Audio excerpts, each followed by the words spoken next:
سلام دوستای عزیز، امید از جور سرمند باشین. امروز ساختن یک پروژه رو کار میکنیم در برنامه سی شارپ که ساختن یک لاگین فرم است برای اپلیکیشن ما که به خاطر امنیت و سکیوریتی اپلیکیشن خوب است.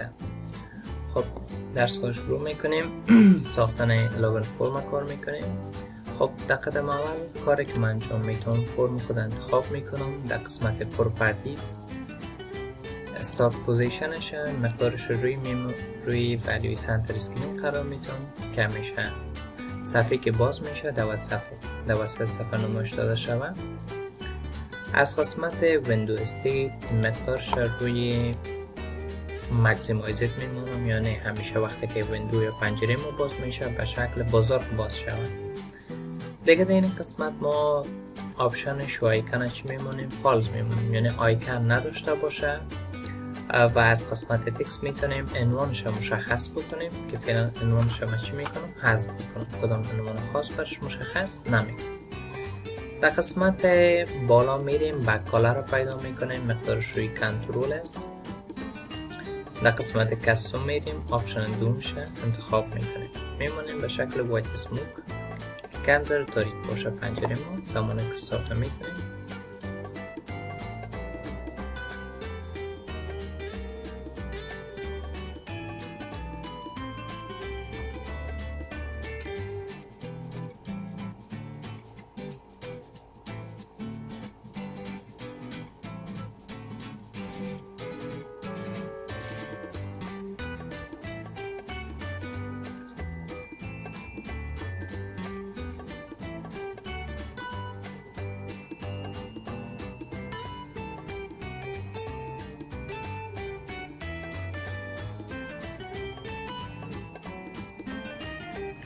خب همچنین پنجره برای ما چی میکنه؟ ایجاد میکنه.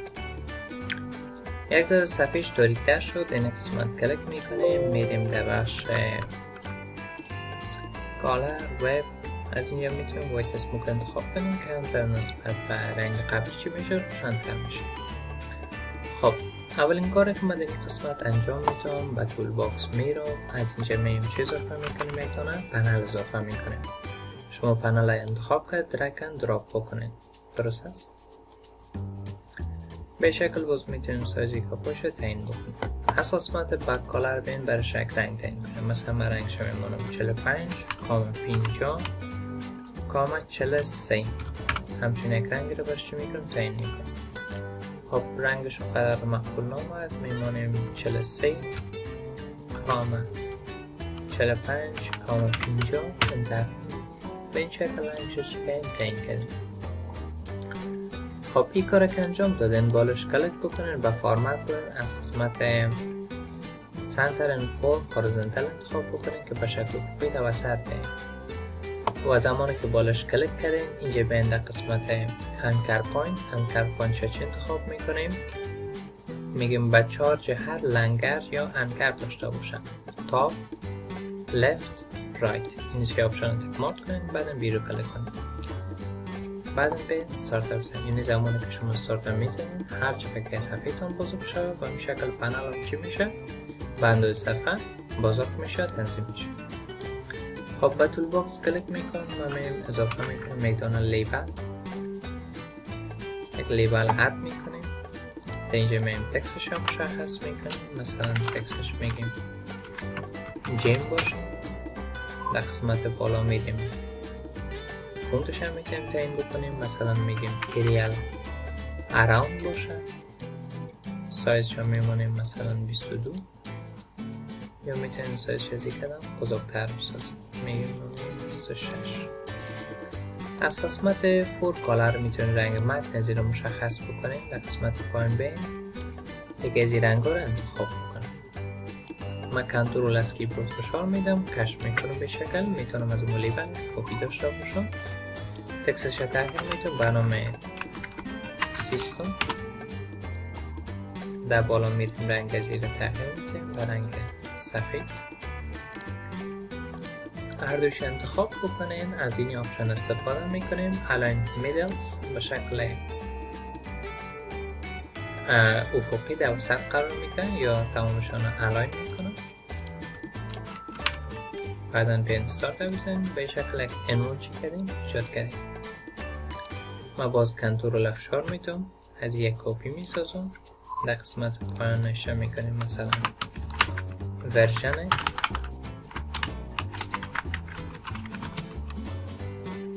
1.0/2024. بعدا در قسمت فونت میدیم، سایز زیر نسبت به عنوان اصلی میسازیم، کوچکتر میسازیم به شکل باز بین این قسمت قرار بدیم. درست است. باز ما کنترل افشار میتونم از پنل یک کپی میسازم، انتخاب میکنم ارتفاعش رو بزرگتر میسازم.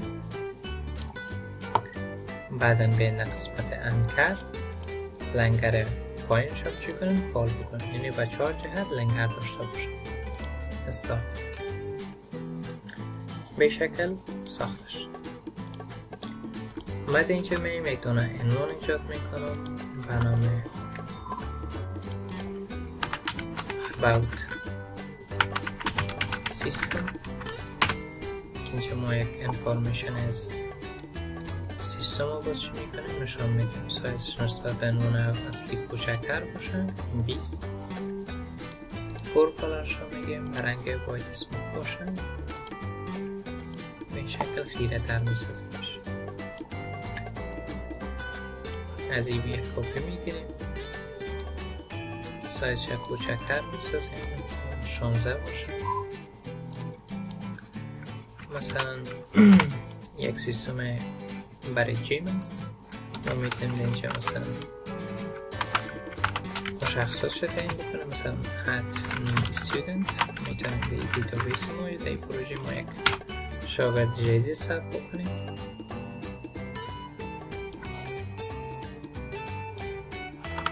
مثلا add new category میتونیم در اینجا کاتگوری مختلف ثبت بکنیم. به این شکل مشخصات سیستمتون رو چی میکنیم شما لست کرده میرین که می سیستمتون از خود کدام ویژگی رو داره. مثلا add new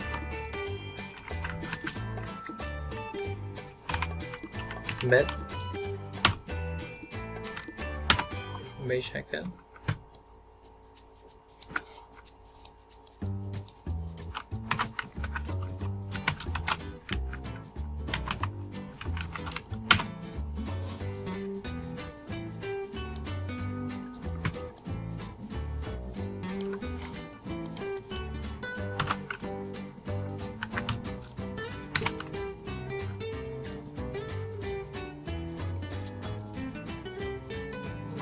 به این شکل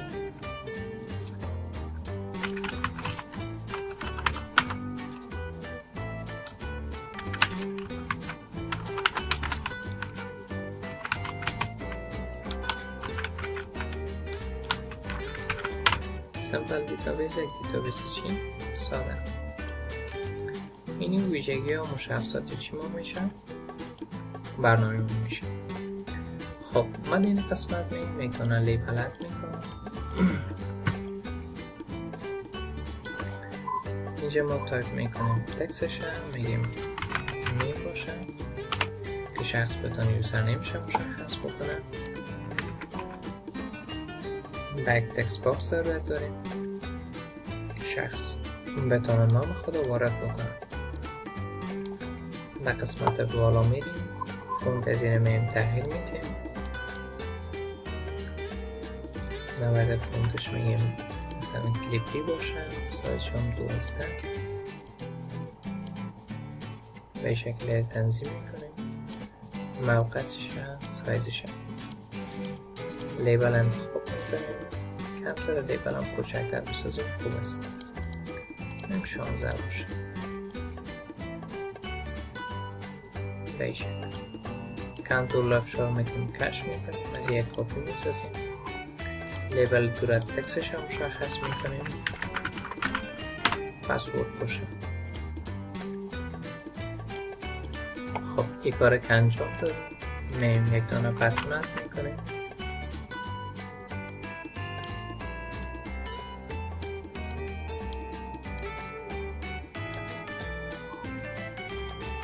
تکس بتون رو مشخص میکنیم لاگین باشه. فونتش کلیپی باشه. سایز رو مثلا میمونیم 16. اینجا ما یک چیزی به نام فلت استایل داریم که مقدارش روی استاندارد است، مقدار از روی فلت میمونه به شکل یک ورق میشه. در بخش فلت اپریسیان میریم. اینجا ما چیزی به نام باردر سایز داریم، ضخامت باردرش که مقدارش روی 0 میمونه.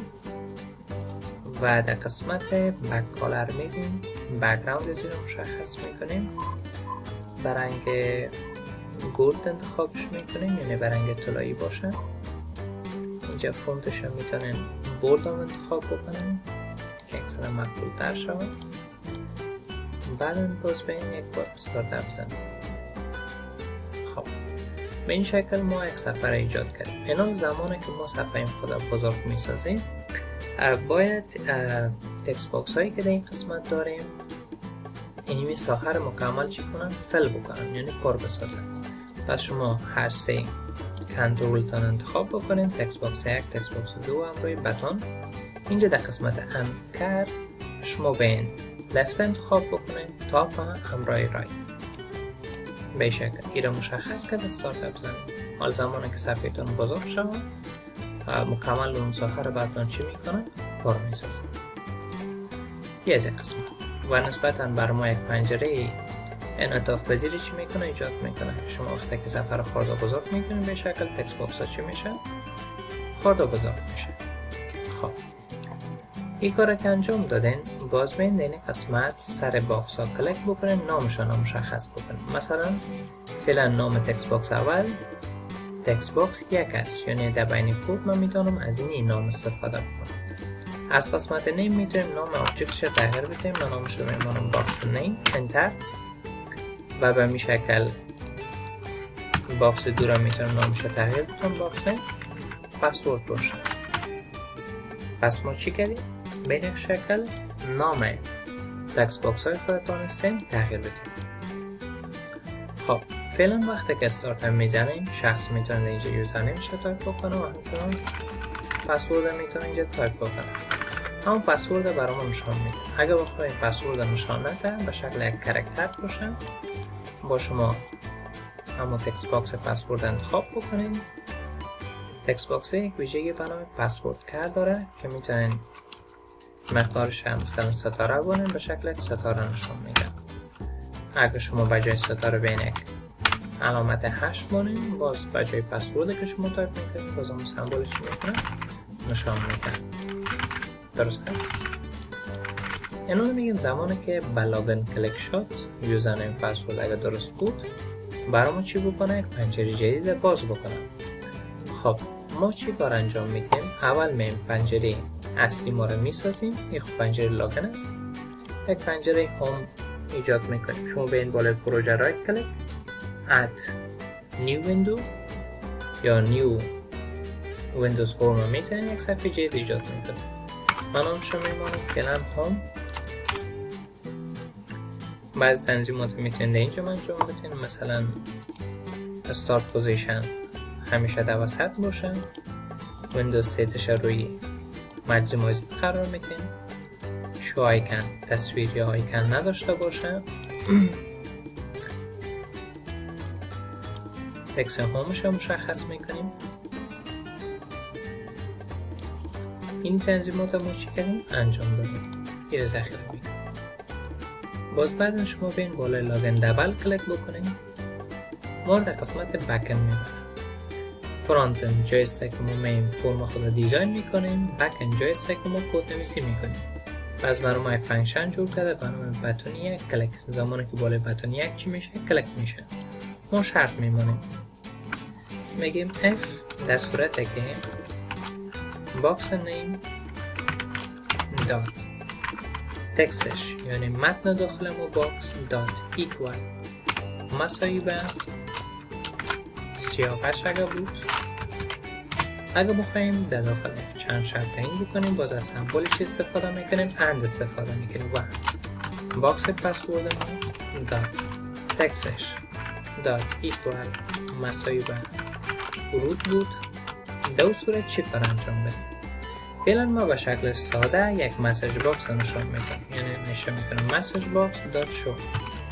میگم نشان بده یک مسیج باکس you logged in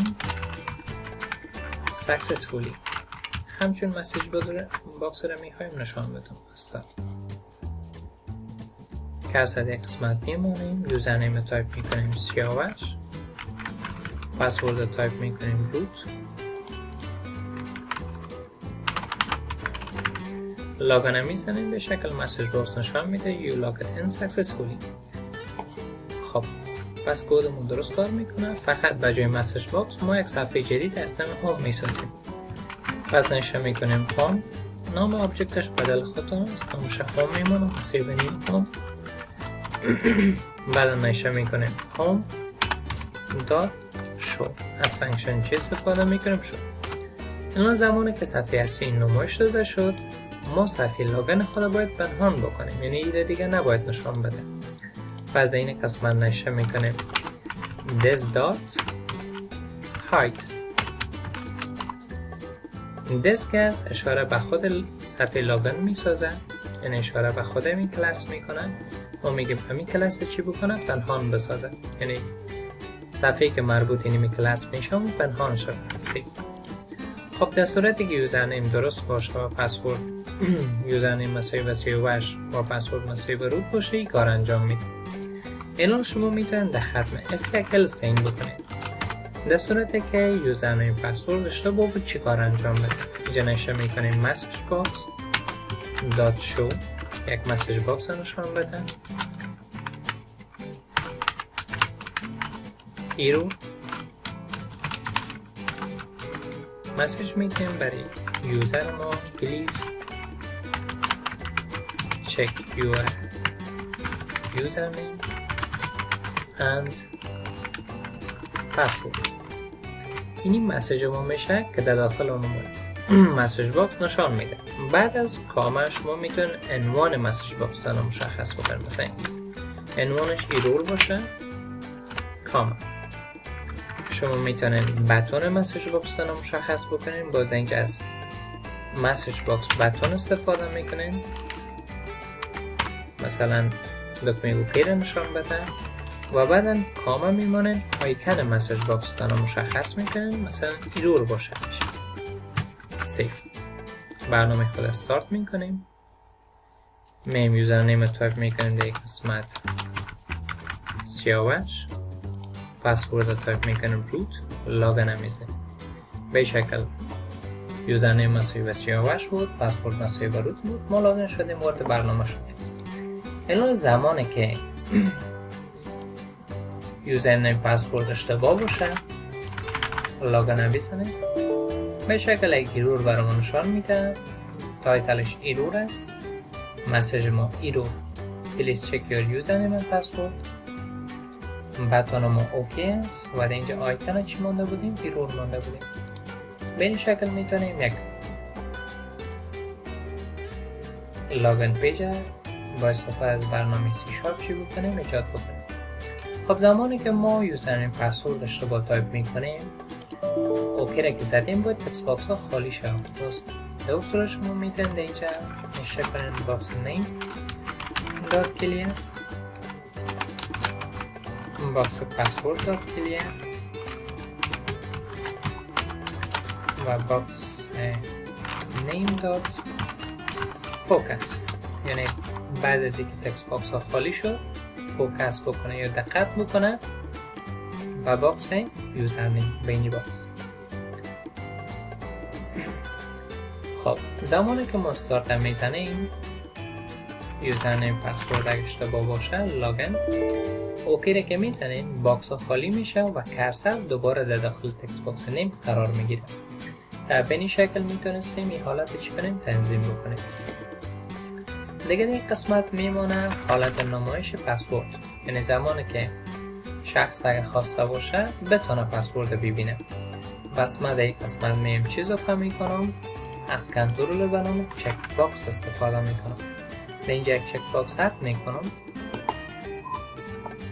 تکستش حذف میکنیم، تکست میگیم فعلا نداشته باشه بعدا مییم بالای زی دبل کلیک میکنیم، شرط میمونیم میگیم اف اگر چک باکس فیلی دات چکن. زمانی که تک مارک شد چی کار انجام بده؟ باکس پسورد ما دات پسورد کرش مساوی به سینگل کوتیشن.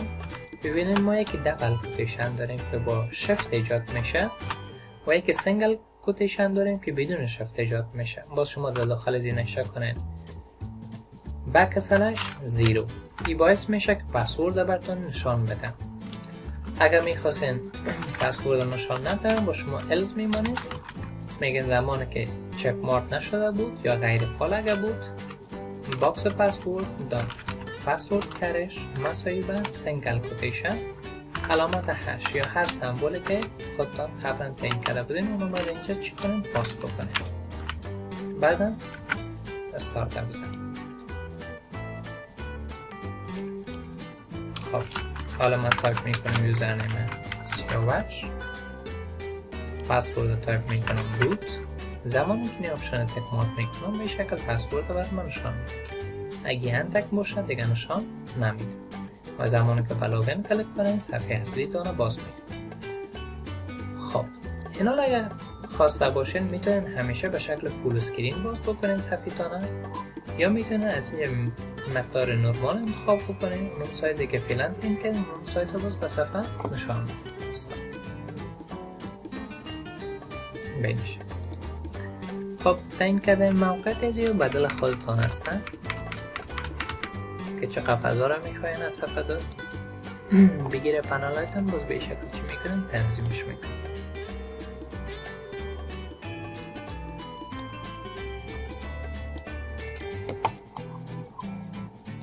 تمامی اپو باز بدل خودتان هست. اگر خوشتان آمد بدل خواهی خودتان رو چی کنین؟ تنظیم بکنین.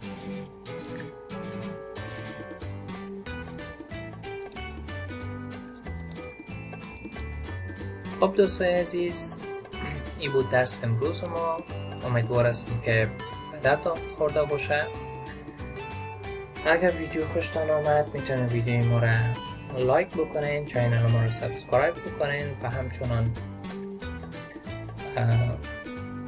همون زنگوله که پلی ویدیو را میتونین شما فالو بکنین تا ویدیوی جدیدی که ما اپلود میکنیم به چینل به شما یک مسیج نمایش داده شود تا بتونن ویدیو جدید ما رو ببینید. خب تا درس بعدی خداحافظ و نگهدارتان.